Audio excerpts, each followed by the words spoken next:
update time. Let's see, where are we at with Junkyard Jeep? We have 3 episodes left in the first season, and then I am going to be looking for another cj5 rescue project for the show.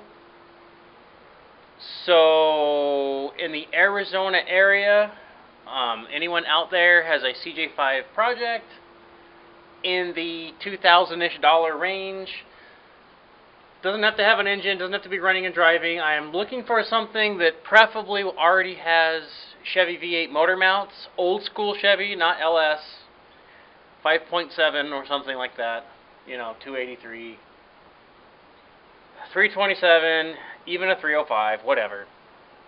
But it's got the old school Chevy mounts. In the Arizona area, for the next season. We got 3 episodes left. Here's a sneak peek.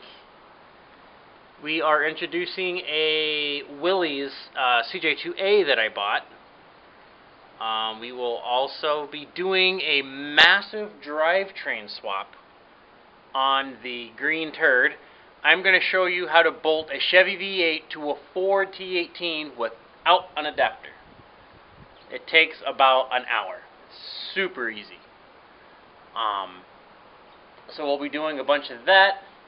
So the next couple of episodes is going to be a lot of wrenching.